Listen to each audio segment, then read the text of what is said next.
Hi, welcome to Gemstone Tarot, Saturday the 30th and Sunday the 31st of May. We are closing out May. Where did May go? May is normally such a long month, and it's weird because, you know, most of us have been kind of stuck in and it seems to have gone quickly, but I don't know how. Anyway, okay, at least I got the date right, which I probably haven't because every time I say that I got it wrong. We're having a quick look in the Great Book of British Useless Information. What is wrong with me at the moment? Okay, everything you had ever wanted to know about Britain. We've been looking in the section on writers and it's really interesting. Okay, following the death of her husband, Percy Shelley, in 1822, Frankenstein author Mary Shelley salvaged what was left of his heart during cremation, and following her own death, the heart was discovered wrapped in silk between the pages of Adonis, having remained in her travelling desk for almost 30 years. Wow. The original title of Jane Austen's novel Pride and Prejudice was First Impression. It's not such a hot title as Pride and Prejudice, is it? The book was originally published in 1813, 17 years after she started writing it. Wow. It's really nice. Oh my God, I love that. The first Mr. Men book written by Roger Hargreaves was Mr. Tickle. You know, the one with the really long arms. He was created after his son Adam asked his father what a tickle looked like. Hargreaves drew a figure with round orange body and long rubbery arms. Oh my God, that's so sweet. Okay, we're using the vice versa tarot because, I don't know, just because. Oof, oof, alrighty. One has just winkled its way out of the pack. And it's a major arcana. Are we getting some spiritual big jobs? You want to be there too, don't you?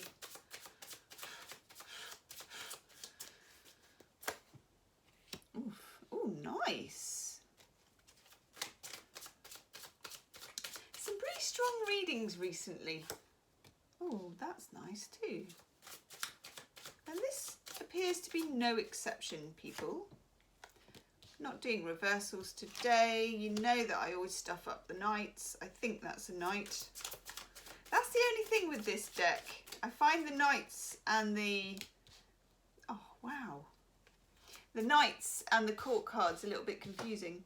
It's probably more about me, though, than it is about the deck, if we're honest.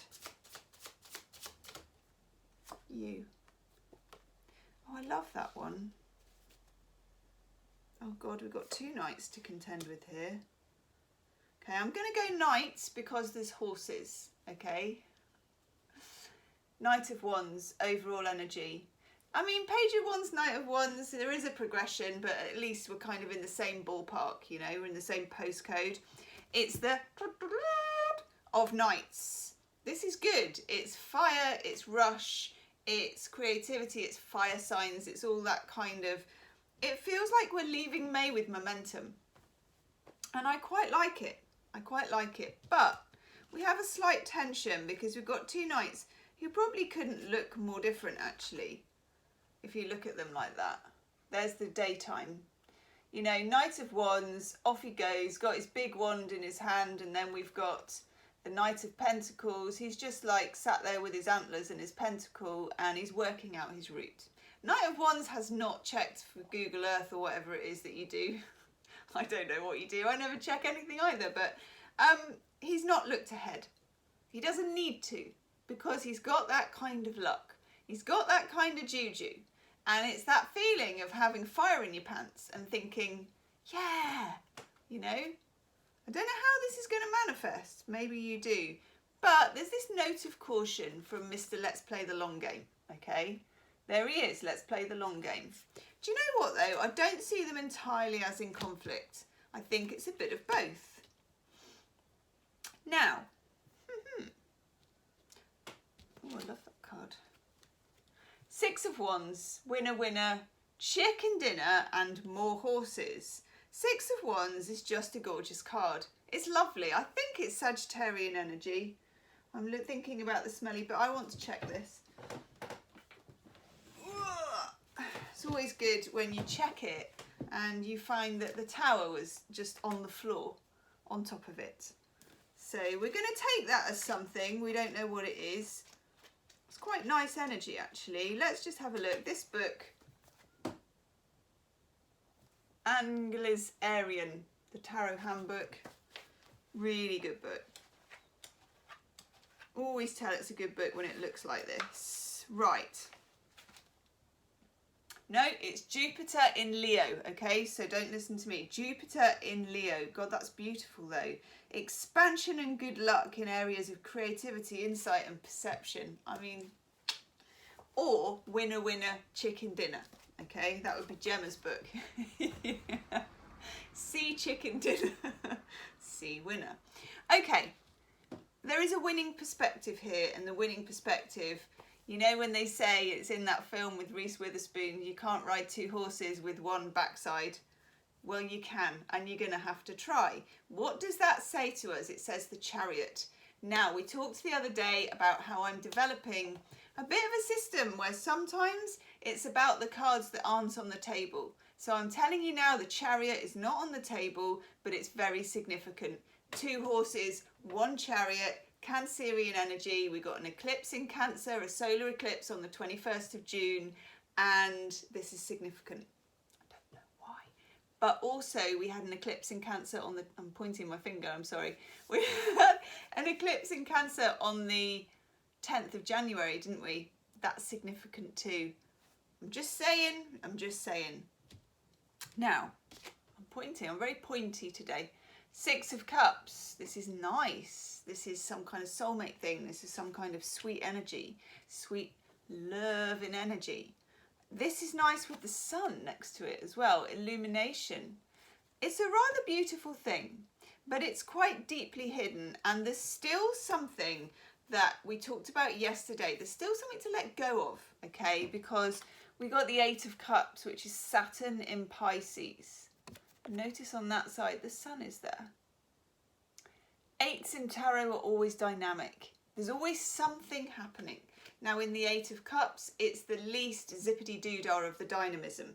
So in the Eight of Cups, what are you doing? You're walking away from 8 cups, but those cups are bouncing with love. They're alive. It's something that's not easy to walk away from. And then we come to the Strength card, self-discipline. I know. Do you remember yesterday we had the Lovers and there were decisions to be made in the Lovers? There still are, but it feels like they're deep, and it feels like that the key to it is managing to be in the long game but also be in the dynamic game at the same time. Now, we also have this beautiful, and I love this, Queen of Cups. Love the back because it's got that. Is that a flamingo? I think it's a flamingo. And there she is again. It's gorgeous. Love the Queen of Cups. Now, the Queen of Cups does not make decisions by making a list. She stares into the cup and sees what comes up. Again, check out my shadow work videos. There's some on Instagram, Gemstone Tarot on Instagram. And it's about looking down the well and seeing what, allowing things to come up. There's still shadows in this reading. I don't really understand why. I'm going to take a Chuck Spezzano and I'm going to take, what are you called? Brian and Wendy Frood, Heart of My Bottom Oracle. Oh my God, right, okay, yeah. Definitely check out the Instagram video on Instagram TV that's on my channel because this card came up. This is the one I'm talking about. The relationship roles card. The shadow behind the mother. That came up. Let's have, I've got fringe issues at the moment. Brian and Wendy Frood. I think a lot of people have fringe issues. I cut it again myself. It's okay, but it's only, oh my God, I don't believe this. I don't believe this. Well, I do actually. That's the thing. I say I don't, but I do. The shadow of the past. you need to check out the shadow work videos. Leave me a comment. Let me know how that resonates. Namaste.